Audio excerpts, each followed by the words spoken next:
دوسری وجہ کیا ہے جس کی وجہ سے آج یہ گرمی ہے، یہ دھوپ کی تپش ہے، یہ حرارت ہے، یہ تمازت ہے، یہ بارش کا فقدان ہے، اور ایسا لگتا ہے کہ قحط سالی کا زمانہ ابھی آنے والا ہے؟ تو میں بتاؤں، سب سے بڑی ایک اور وجہ یہ ہے، لَإِن شَكَرْتُمْ لَأَزِيدَنَّكُمْ وَلَإِن كَفَرْتُمْ إِنَّ عَذَابِي لَشَدِيدٌ۔ رب کہتا ہے اگر تم شکر گزاری کرو گے میں تمہیں نوازتا چلا جاؤں گا، ایک کی جگہ 10 دیتا چلا جاؤں گا، اور اگر تم ناشکری کرو گے، نافرمانی کرو گے تو پھر یاد رکھنا ان عذابی لشدید، میرا عذاب بڑا ہی دردناک ہے، بڑا ہی سخت ہے۔ تو آئیے اس پہلو میں ہم سمجھتے ہیں کہ ہم سے بھول کہاں ہو رہی ہے، چوک کہاں ہو رہی ہے، ہم سے مس کہاں ہو رہا ہے۔ تو یقیناً میں نے کہا لَإِن شَكَرْتُمْ لَأَزِيدَنَّكُمْ کہ جو شکر گزاری کرے گا اللہ اسے نوازتا چلا جائے گا۔ تو بارش کے نہ ہونے میں، بارش کے فقدان میں اور قحط سالی کے آنے میں ایک وجہ یہ بھی بنتی ہے کہ جب صاحب نصاب زکوٰۃ ادا نہیں کرتا ہے، جب صدقہ کا نظام نہیں چلتا ہے، جب صدقہ کا نظام بند ہو جائے، امیر حضرات زکوٰۃ نکالنا بند کر دے، تو پھر اللہ تعالیٰ بارش کا فیصلہ ختم کر دیتا ہے، اللہ تعالیٰ بارش پہ کنٹرول کر دیتا ہے، اللہ تعالیٰ بارش پہ بریک لگا دیتا ہے، اللہ تعالیٰ بارش کے نظام کو بند کر دیتا ہے۔ یقیناً آج جو زمیندار حضرات ہیں، جن کے پاس پراپرٹی ہے، جن کے پاس زمین ہے، جنہیں بے شمار فصلیں آتی ہے، بے شمار کھیتیاں ہوتی ہیں، آج اکثر لوگ جنہیں دیکھا جائے اور ان کا پرسنٹیج نکالا جائے تو میں کہنے پہ کہیں بھول نہیں کروں گا کہ اکثریت ایسی ہے جو اپنے زمینوں کی زکوٰۃ اور صدقات نکالنے میں یا تو دیر کر رہے ہیں یا تو سرے سے نکالتے ہی نہیں، اور اسی وجہ سے بارش نہیں ہوتی ہے، اسی وجہ سے زمین پانچ بن جاتی ہے، اسی وجہ سے زمین خشک سالی کی شکار ہو جاتی ہے۔ آئیے اس کو ہم ایک واقعے سے بتاتے ہیں۔ بنی اسرائیل کا زمانہ تھا، اس زمانے میں کچھ لوگ سفر کر رہے تھے کہ جو ہی سفر کر رہے تھے، کسی وادی کو کراس کر رہے تھے کہ آسمان سے ایک آواز آتی ہے، اس آواز میں یہ کہا جاتا ہے کہ بادل سے خطاب ہو کے کہا جاتا ہے، اے بادل آج تجھے فلاں کے باغیچے کو سیراب کرنا ہے، اور یہ آواز آنا تھا اور یہ آواز بادل کو سننا تھا کہ بادل برس پڑتا ہے اور ایک چٹیل میدان میں بارش ہوتی ہے اور وہیں سے نالا نکلتا ہے اور ایک شخص کے باغیچے تک وہ پانی پہنچتا ہے۔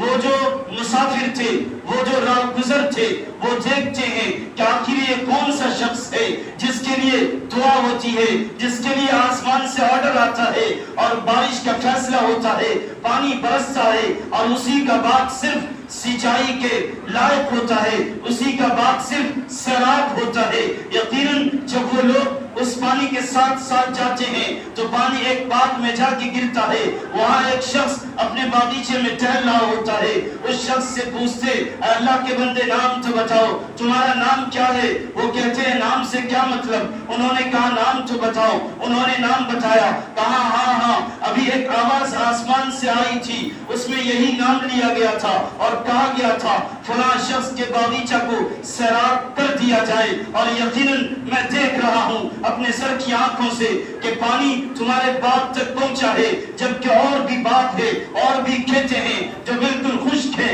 جہاں پانی کا نام و نشان نہیں ہے۔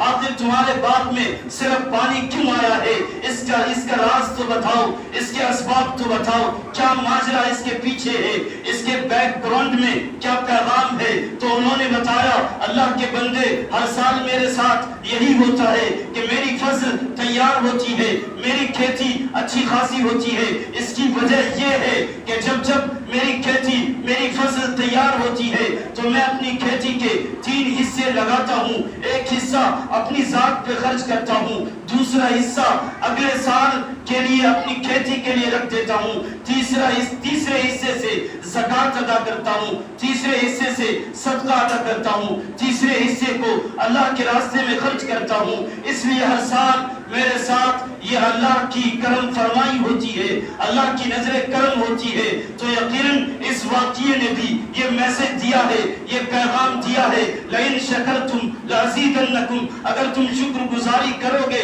شکر کا مطلب یہ ہے کہ ایک تو زبان سے شکر گزاری کرے, اور ایک تو یہ ہے کہ زمیندار ہے اور زمین کی پیداوار اچھی ہوئی ہے تو اللہ کے راستے میں خرچ کر کے, اللہ کے راستے میں دے کے وہ شکر گزاری کرے تو لازیدنکم, تو اللہ کہتا ہے میں مزید عنایت کروں گا. اور وَلَئِن كَفَرْتُمْ إِنَّ عَذَابِي لَشَدِيدٌ, مال بہت زیادہ ہو جائے, زمینی پیداوار بہت زیادہ ہو جائے اور زمین کا جو حق ہے وہ حق ادا نہیں کیا جائے, جو صدقہ ہے جو زکوٰۃ ہے وہ ادا نہیں کیا جائے, تو وَلَئِن كَفَرْتُمْ إِنَّ عَذَابِي لَشَدِيدٌ, میں اس کی مال میں کمی کر دیتا ہوں, نقصان کر دیتا ہوں. نقصان کیسے ہوتا ہے؟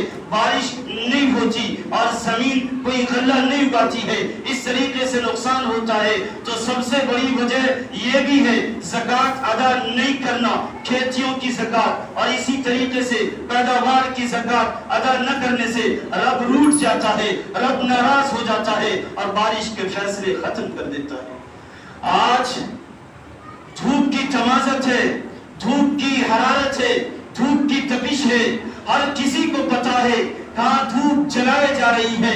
ہر کوئی یہ سمجھ رہا ہے کہ دھوپ اس قدر سخت ہے کہ پنکھا نے بھی کام کرنا بند کر دیا ہے.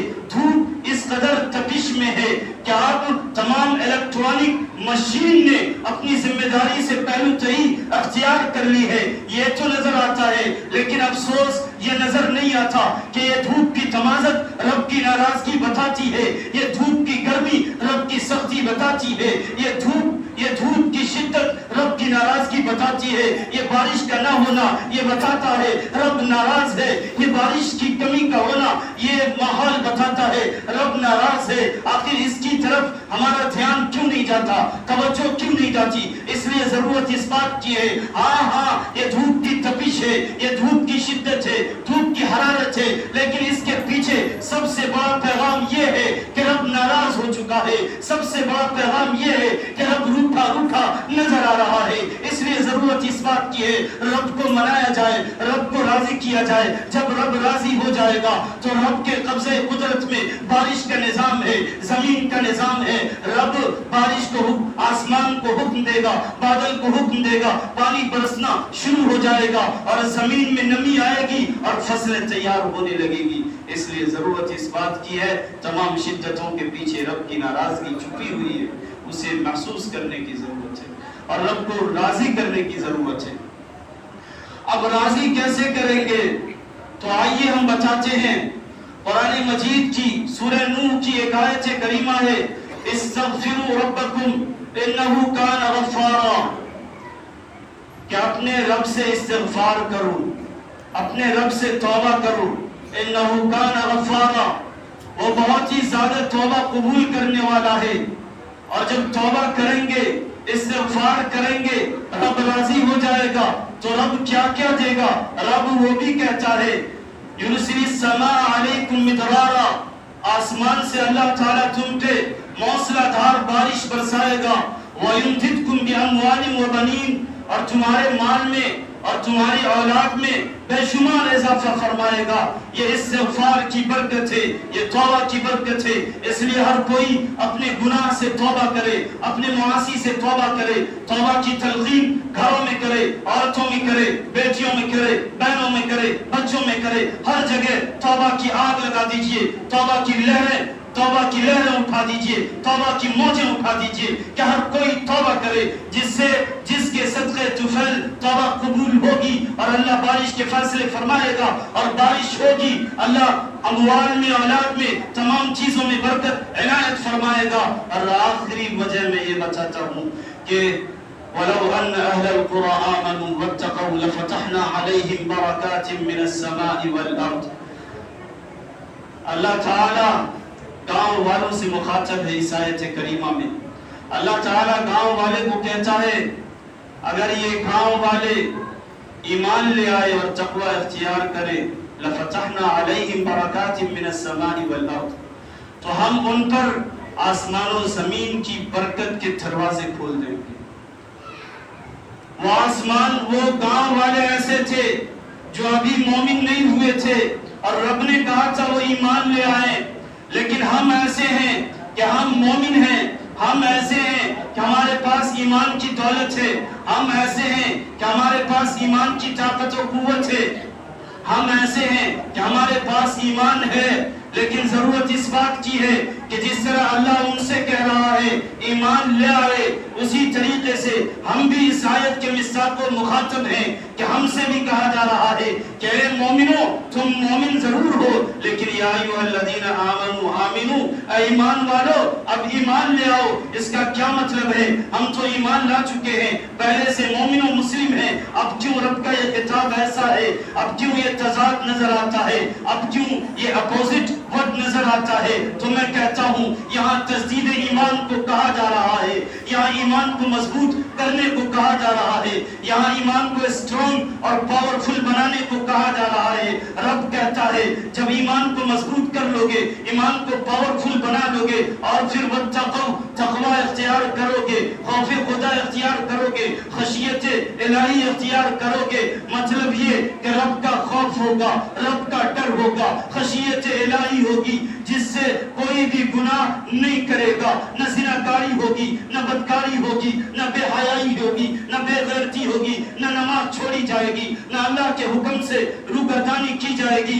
الغرض یہ کہ جگہ جگہ اور ہر وقت، ہر سچویشن میں، ہر کنڈیشن میں، ہر جگہ خدا کا خوف ہوگا، خشیت الہی ہوگی. جب یہ ہوگا تو پھر رب کہتا ہے لفتحنا علیہم برکات من السماء والارض. ہاں جب ایسا کر لو گے، ایمان کو مضبوط کر لو گے اور میرا ڈر اپنے رگ و پا میں، ریشے ریشے میں بسا لو گے، ہر وقت مجھ سے ڈرو گے. لفتحنا علیہم برکات من السماء والارض، ہاں آسمان و زمین کی برکت کے دہانے، برکت کے دروازے ہم تم پہ کھول دیں گے، جس سے کیا ہوگا؟ آسمان سے بارش ہوگی اور زمین بھی ہریالی ہو جائے گی، زمین میں نمی آئے گی اور خوب زمین میں پیداوار ہوتی چلی جائے گی اور خشک سالی بھی ختم ہوگی. یہ دھوپ کی شدت، تمازت، حرارت سب ختم ہوگی.